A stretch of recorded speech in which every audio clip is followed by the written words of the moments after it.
this is Paul, and welcome back to my channel, The Peculiar Cavalier here. And today is Wednesday, that means information about a game. And I decided to make an information thing on seeing certain playthroughs of the game.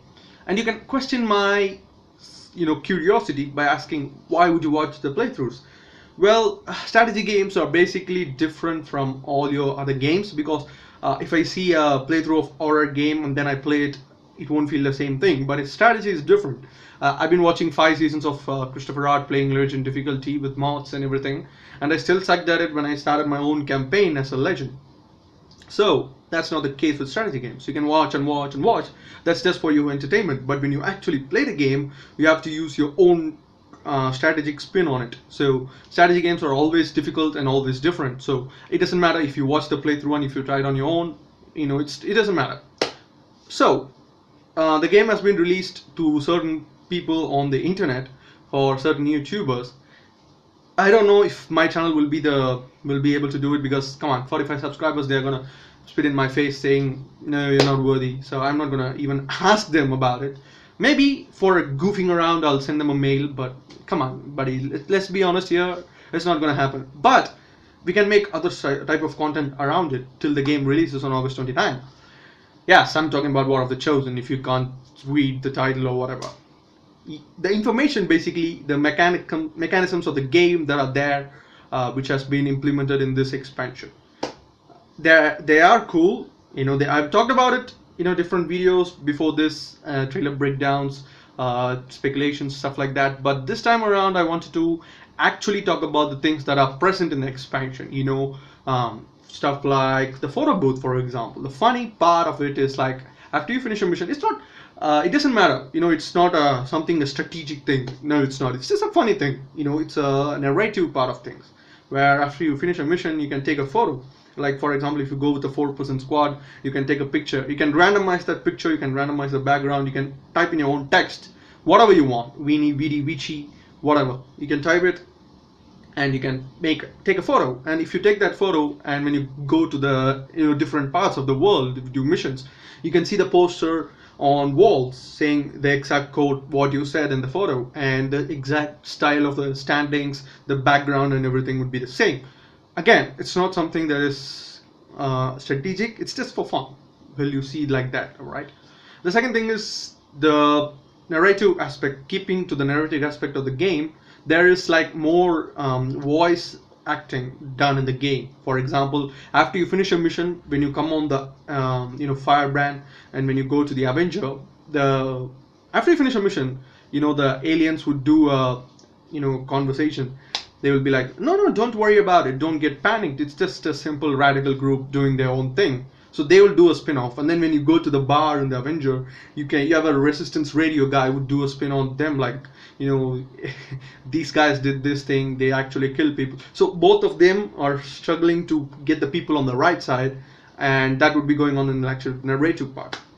And the third thing, keeping to the narrative parts, is again the voice acting done by the Chosen.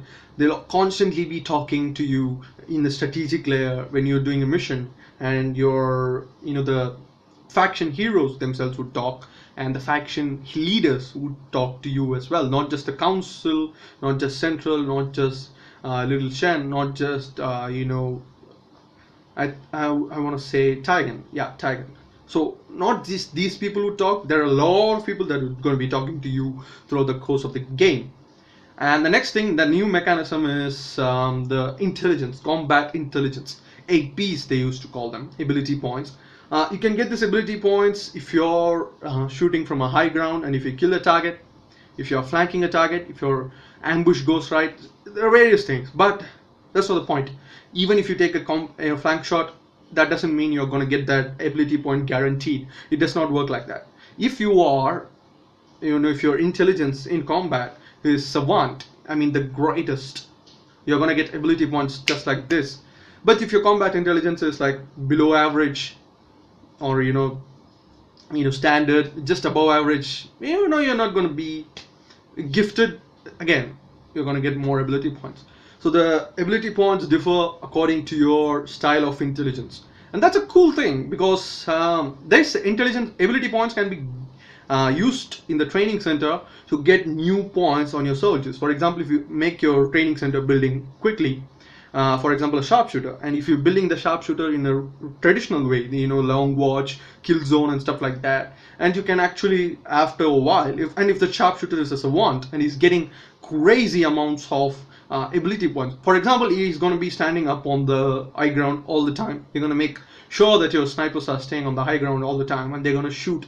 And they're not going to be flanking that much, but obviously high ground is useful. And if you ambush them, ambush the enemies perfectly with the sniper on high ground, he's going to get double the amount of ability points. And if the ability points are greatly increasing, you can use this sniper as a gunslinger as well, because you can get the gunslinger abilities. You can go back to the tree and then you can get it. Nice, right? So these are like for example, a sharpshooter and a gunslinger. The two abilities will be there. And if you're building a gunslinger, you can build a sharpshooter as well. You get the point, right? And that's not all. That's the ability point just for that sharpshooter alone you can spend. But there's a shared ability point pool. That's where it really gets exciting. For example, if you remember, in the vanilla game, way back when XCOM 2 was released in 2016, there was, for the Advanced Warfare Center will randomly give your soldiers ability from other classes. For example, your specialist can have rapid fire. They can shoot twice. Cool, right? But this time around, they kind of removed the Advanced Warfare Center. There's no Advanced Warfare Center. So in this place, there's an XCOM thing, like sharpshooter, gunslinger, and XCOM. And that XCOM uses the XCOM AP, the shared pool. So for example, there's 4 classes. Forget the 3 faction heroes. Forget them. There are 4 classes: Grenadiers, Sharpshooters, Specialist, and Grenadiers. So these 4 classes will have XCOM thing as well. That might be unlocking like different thing. They can get it on their first promotion. They can get it in the second promotion. That can be random, but they can have a random thing. For example, a sharpshooter can have rapid fire. Yes, they can, and you can get it, but they're going to cost you a little bit more because they are not your AP from that soldier. That soldier might be a savant, but he can only get from his own ability points. But when you have to shared pool of things, you have to use all your soldiers in a strategic way. For example, if you're taking a 4-person squad, you got to use that 4-person squad in a perfect way so you can get more ability points from all of them, and you get a shared ability point pool, and you can use that to get rapid fire on your sharpshooter from the XCOM thing. And this idea is going to be a game changer. I'm not even joking. It's going to be a game changer. And the next thing that I wanted to talk about is the strategic layer. And in this strategic layer, there are a lot of stuff that has been changed. So the Chosen can be in an entire area. For example, if you are starting in the US, the Chosen can take part in that place. So they can camp there. So their US will be their territory. So wherever you go in that area to do a mission, they will be appearing there. It's not a 100% chance. They might appear. They might not even appear. It's just their pastime. It's like, oh, XCOM are there. Let's just go there. So that's kind of their thing. But it's always a threat, right? You're picking up soldiers and you're getting like 4 soldiers ready. Yes, let's do this. And the mission is going well. And it's like you nearly kill everyone. There's like only one enemy there. And it's like, oh, chill. Let's just chill. It's no problem. And then like the Chosen will show up, like the assassin will show up, and then she'll be like, let's just go. So that's what, when you do get the chills, you get to, oh my god, just do this, do that. Obviously she's not gonna kill your soldiers, but if she interrogates, that's the next thing I want to talk about. In the strategic layer, you can actually see the 3 Chosen and their knowledge, and that knowledge is gained by kidnapping your soldiers, interrogating them. And when you allow them to do that, they will find the Avenger and they will find you. Game over. Cool, right? So you gotta not let them have that knowledge. You have to not let them get any soldiers, not let them interrogate soldiers. So you gotta be on your toes. You gotta remember, they are not going to kill your soldiers. They are going to use your soldiers. So it's always better to lose a soldier than lose information. Remember that when you play War of the Chosen. The next thing that I want to talk about is again a strategic layer thing. Is when you at the end of the month, in vanilla version, it's just like you get a supply drop, go there, get the supply drop, it's over. But this time around, you get cards. These cards are gotten from the different factions. The Reapers, the Skirmishers, and the Templars will give you certain cards, and these cards can be used for, you know, different things. Like for example, the one I saw was like Shredder. Like for every piece of shredding you do a one extra damage, one extra armor thing you will be removing. Cool thing, right? And you can use that card on your page. That page will have the counselor himself. So in that, you know, certain slot, you can use any of the faction cards. You can use the Reaper cards, you can use the Skirmisher cards, and you can use the Templar cards. Whatever is fine for you, you can use it. And the Templars, you have to do some missions for them. For the Reapers, you have to do some missions for them, the covert actions. And you know, if you do that often, if you are influencing them, if you're like, oh my god, you're my friend, and they will be like, all right, I'll let you use the cards on my own slots. They will give you the cards, but you can't use that in their slots. You have to do missions for them. And in the late game, I think you can there's will be like 4 on each side, but you gotta do that many missions for them. You know that you gotta have a huge roster. You gotta send soldiers for left, right, and center, and you gotta raise the influence. You go on and on and on. And they said like you'll get 3 soldiers from each faction, like 1 soldier per faction. Like 1 Reaper, 1 Skirmisher would be given to you like pretty much in 2 hours of the game. I think 2-3 hours in the game you will get it. And the Templars would also be pretty much easy. But the question is, how hard would it be to get another soldier, another Reaper? Obviously that's the point. You can get multiple heroes from these factions, but how hard have they kept it? I have no idea. So I have not watched that kind of, I have not got into that many of details because no one knows, because they said it's going to be hard because there's only 1 chosen. What if you have 3 Reapers? That game is unfair, right? If you have 1 Reaper, 1 Assassin, 1 Hunter, you know, 1 Templar, and 1 Warlock and 1 Skirmisher, that's fine. But what if the game changes, you know?